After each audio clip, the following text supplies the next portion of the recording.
जब भी मैं ब्रेक लेता हूँ तो मेरी ऑडियंस समझती है कि हाँ रूफी हो सकता है बिजी होगा। अबे आलसी कहाँ मर गया, जल्दी वीडियो ला। ब्रो वीडियो कम अपलोड करोगे। So what is up guys, welcome back to another video. और आज हम लोग बात कर रहे हैं एनएल के बारे में, एनएल के कवर स्टोरी के बारे में। सबसे पहले तो मैं इसे एनेरू कहने वाला हूँ क्योंकि उसे डब में भी एनेरू कहा गया है। और एनएल सुनने में थोड़ा समझते हो ना, मुझे सब चीज़ बताने की ज़रूरत तो नहीं है। सबसे पहले तो जिन लोगों को नहीं मालूम कि इचिरो ओडा ने कुछ ऐसे 3 से 4 कवर स्टोरी लिखे हैं जिसमें उन्होंने कुछ फालतू के कैरेक्टर्स को थोड़ा सा ज़्यादा बढ़ावा दिया है। मतलब फालतू नहीं कहूँगा, कुछ बहुत अच्छे कैरेक्टर्स थे। जैसे कि एस, जब एस ब्लैक बेल्ट को खोजने जाता है तो वहाँ पे उसके साथ क्या क्या एडवेंचर हुआ था, और एनएल के कवर स्टोरी के एनेरू के कवर स्टोरी के बारे में। फिर CP9 के हारने के बाद उनका क्या होता है, कुछ ऐसे तरीके की कवर स्टोरी हैं। और पता नहीं क्यों, फक यू टोई, तुमने इसे अडेप्ट क्यों नहीं किया। बट एनीवे, रूफी यहाँ पे बैठा हुआ है और वो इन सारे कवर स्टोरी को एक्सप्लेन करने वाला है। बेसिकली एक सीरीज ही बनने वाली है, बोले तो playlist. So now with that said, let's स्काइपी arc में एनेरू लूफी से पिटने के बाद अपना सिप को लेकर मून की तरफ जा रहा होता है। अब आगे तो इस चैप्टर का नाम है एनेरूज ग्रेट स्पेस एडवेंचर। तो अब एनेरू मून के सरफेस पर पहुंच चुका है और वो वहां पहुंचकर मस्त एंजॉय कर रहा होता है। बेसिकली वो मून के सरफेस के ग्रेविटी को एक्सपीरियंस कर रहा होता है। और तभी उसे घूमते फिरते एक क्रिएटर दिखता है और उसके पास जाकर उसे पता चलता है कि वह एक्चुअली में एक केव है। तो उसके अंदर जाकर उसे वहां पर एक मरता हुआ क्रिएचर दिखता है। तो यहाँ पे एनेरू कुछ बहुत अजीब चीज़ करता है, वह उसके ऊपर अटैक कर देता है बिना किसी सोचे समझे। वह उसके ऊपर देखते ही अटैक कर देता है। I mean what. लेकिन हाँ, यहाँ पर वो जो क्रिएचर मर रहा था वो जिंदा हो जाता है क्योंकि वह निकलता है एक मैकेनिकल क्रिएचर और एनेरू के अटैक से वह रिचार्ज हो जाता है। पता है ना, एनेरू अपना इलेक्ट्रिसिटी ब्ला ब्ला ब्ला, तो इसीलिए वह रिचार्ज हो जाता है। एंड एनेरू भी लाइक ये क्या हुआ। और ठीक होने के बाद वो रोबोट एनेरू को बिल्कुल सैल्यूट मारते हुए थैंक यू कहता है कि अरे भैया, आपने तो मेरी जान ही बचा ली, आपका बहुत बहुत शुक्रिया। बट हमें पता है कि यहाँ पे एनेरू क्या करने की कोशिश कर रहा था। तो वो रोबोट अपना नाम स्पेसी बताता है और स्पेसी काफ़ी दुखी होता है क्योंकि वह अपने एनिमीज़ को हरा नहीं पाया था और अब वो वापस वही जा रहा है जहाँ पर लड़ाई हुई थी। और एनेरू भी काफ़ी बोर हो रहा होता है तो वह भी उसके पीछे पीछे चल जाता है। जब वो लोग वहाँ पर पहुँचते हैं तो उन्हें वहाँ पर स्पेसी के दोस्त ज़मीन पर पड़े हुए दिखते हैं अनकॉन्शियसली। एंड ऑफ कोर्स वो लोग भी रोबोट्स ही थे। तो यहाँ पर अपना स्पेसी रोने लगता है उनको देखकर। एंड एनेरू बैठकर एंजॉय मेरा मतलब देख रहा होता है ये सब। लेकिन तभी उनके पीछे एक अननोन फिगर आता है और ये मालूम पड़ता है कि वह अननोन फिगर और कोई नहीं बल्कि वही है जिसने स्पेसी और उनके दोस्तों का यह हाल किया था। वह अपने आप को सी मार्स बताता है और वो स्पेस पायरेट्स का कैप्टन है। अब ज़रा 1 मिनट रुकते हैं और थोड़ा समझने की कोशिश करते हैं कि तो चल क्या रहा है। क्योंकि यार स्पेस पायरेट्स सेंस नहीं बना रहा है क्या, मतलब स्पेस में भी पायरेट्स रहते हैं। तो इस तरह देखा जाए तो यार वन पीस काफ़ी बड़ा हो सकता है। मतलब हो सकता है कि यार लाफ्टेल तुम्हारे स्पेस में ही हो कहीं पे। यार बहुत कुछ पॉसिबिलिटी बढ़ जाता है अगर स्पेस पायरेट्स भी होते हैं। लेकिन अगर ऐसा है कि स्पेस पायरेट सिर्फ एक ही है जो कि यही लीचड़ लोग हैं जिनको एनेरू अभी पीटने वाला है, तो हाँ उतना कुछ है नहीं। पर बात यहाँ पे दोबारा आ जाती है कि स्पेस पायरेट्स आए कहाँ से और उनको स्पेस में वो जिंदा कैसे हैं। सबसे पहले तो यार एनेरू वहाँ पे सांस कैसे ले रहा है, या फिर हो सकता है कि बस वही सांस ले सकता है वहाँ पर क्योंकि उसके लोग वहाँ पर रह चुके हैं। इसके बारे में भी आगे बताया जाएगा, थोड़ा सा स्पॉइलर नहीं है ये, चलो ठीक है। तो और एक मेरा डाउट है यहाँ पे कि इस कवर पैनल में या फिर कवर स्टोरी में डायलॉग्स नहीं है। ये डाउट नहीं है, बेसिकली डायलॉग्स यहाँ पे नहीं बताए गए हैं क्योंकि हो सकता है कि इचिरो ओडा को बस यही दिखाना था कि यहाँ पे चल क्या रहा है, एनेरू का आगे क्या हुआ, तो इसलिए हो सकता है उन्होंने डायलॉग्स नहीं लिखे होंगे।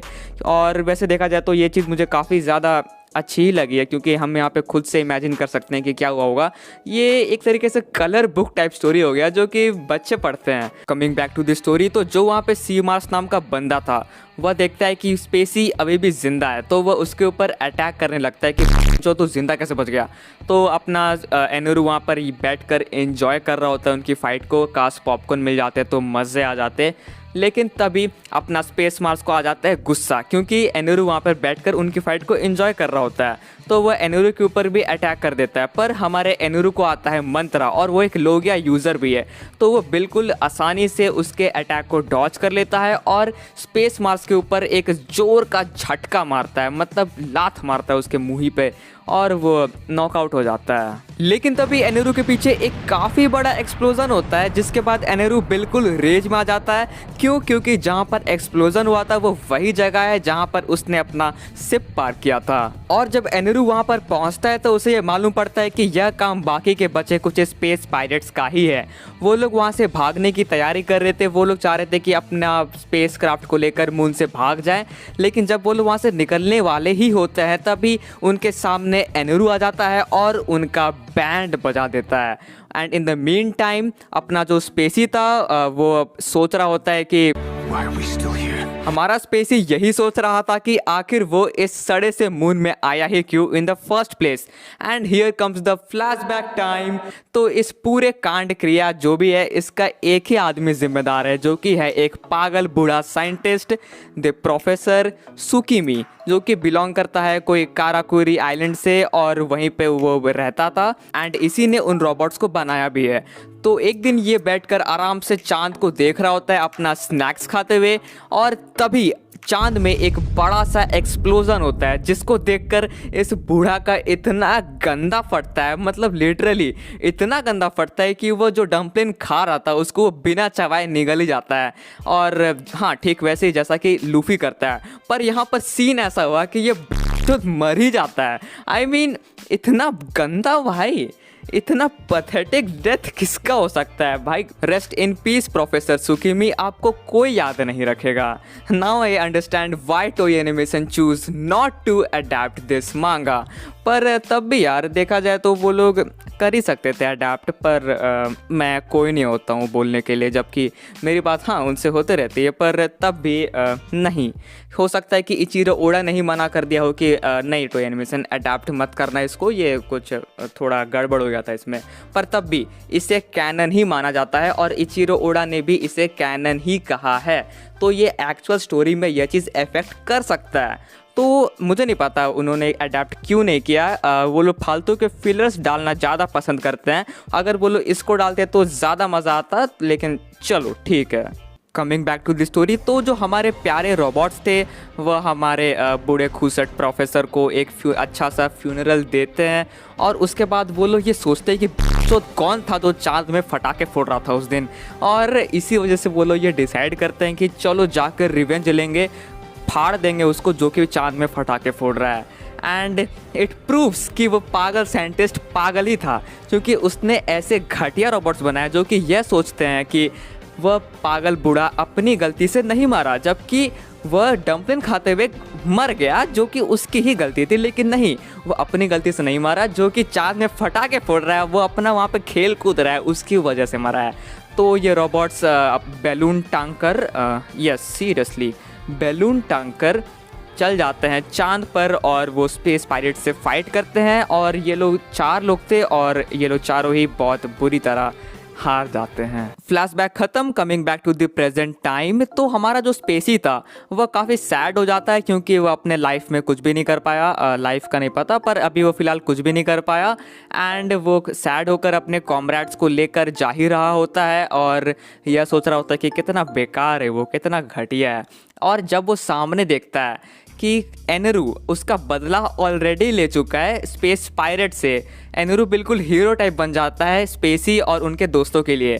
तो हमारा स्पेसी जाता है एनेरू को थैंक यू कहता है कि हमारे क्रिएटर का बदला लेने के लिए बहुत बहुत थैंक यू। और एनेरू थोड़ा एनॉयड होकर उसके दोस्तों पर जैप करता है, यानी हल्का सा इलेक्ट्रिसिटी उनके मारता है, जिसके बाद वो लोग भी वापस रिचार्ज हो जाते हैं। एंड वो लोग भी फिर से थैंक यू वगैरह बोलते हैं एनेरू को। और एनेरू बाद में एक केव डिस्कवर करता है जो कि हमारे स्पेस पायरेट्स खोद रहे थे। और एनेरू ये डिसाइड करता है कि वह उस केव में जाकर देखे कि वहाँ पे है क्या। तो एनेरू जब वहाँ पे पहुँचता है तो उसे सामने एक एंशिएंट सिटी मिलता है। अब आया ना भाई थोड़ा इम्पॉर्टेंट, थोड़ा भयंकर पार्ट। तो जब एनेरू को एक एंशिएंट सिटी मिलता है तो एनेरू फिर से उसके ऊपर अटैक कर देता है बिना सोचे समझे। अबे चूतिया है क्या, लेकिन यहाँ फिर से एनेरू का अटैक उनको डैमेज करने के बजाय उनको वापस रिचार्ज कर देता है।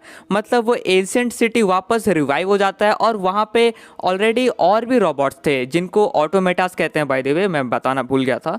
तो वो ऑटोमेटास वापस रिचार्ज हो जाते हैं एंड वो लोग थैंक यू कहने लगते हैं एनेरू को। एंड एनेरू भी लाइक ये क्या हुआ। बाद में स्पेसी और उनके दोस्त भी आ जाते हैं यहाँ पर और एनेरू एक पेंटिंग डिस्कवर करता है जो कि उसे बताती है कि इस जगह का हिस्ट्री क्या है। तो ये मालूम पड़ता है कि जो स्काइपियंस और जो सैंडियंस थे जो कि एनेरू के एंसेस्टर्स है, वो लोग ओरिजिनली मून से ही बिलोंग करते थे और रिसोर्सेज की कमी की वजह से वो लोग अर्थ पर रहने लगते हैं, यानी कि अर्थ पर शिफ्ट हो जाते हैं हमारे ऑटोमेटास को यहीं पर छोड़कर। एनेरू ये सब देखकर थोड़ा शॉक तो हो जाता है पर उसे ज़्यादा फर्क नहीं पड़ता है एंड वो ये डिसाइड करता है कि वह अब मून में ही रहेगा क्योंकि यहाँ पर उसके बहुत ज़्यादा फॉलोअर्स बन चुके हैं जो कि उसकी रिस्पेक्ट करते हैं, बहुत ज़्यादा दिल से ही करते हैं। और हाँ, उसका प्यारा शिप भी तो वहीं पर है। तो वह ये डिसाइड करता है कि वह यहीं रुकेगा, यानी कि मून पे ही रुकेगा एंड वो अब तक मून पे ही है। सो या यही थी एनेरू की कवर स्टोरी। अगर वीडियो पसंद आई हो तो यार लाइक ज़रूर करना, अगर नहीं पसंद आई हो तो डिसलाइक कर सकते हो। चैनल को सब्सक्राइब करना वन पीस रिलेटेड कंटेंट के लिए। एंड अगर तुम लोग सोच रहे हो कि विल ऑफ डी पे वीडियो आने वाली है तो नहीं आने वाली, अब आएगी भी तो मुझे नहीं पता कैसे आएगी क्योंकि उसके ऊपर बहुत गंदा वाला कांड हो गया था मेरा। लिटरली मेरा जो जहाँ पे मेरा जो प्रोजेक्ट था वो डिलीट हो गया था, मैंने वॉइस ओवर भी कर दिया था और एक हल्का सा मिस्टेक हुआ था जो कि मैंने थ्योरी में गड़बड़ कर दी थी, उसको ठीक करने की वजह से थोड़ा गड़बड़ हो गया और वो प्रोजेक्ट ही डिलीट हो गया। उसके साथ ही साथ मैं डीमन स्लेयर की मूवी भी देखने गया था तो एक छोटा सा व्लॉग भी बनाया था, वो भी डिलीट हो गया। तो या sad life boys and girls, कोई देख रही है तो हाँ, that's it for today's video and हाँ, सब्सक्राइब करना मत भूलना। See you on the next video.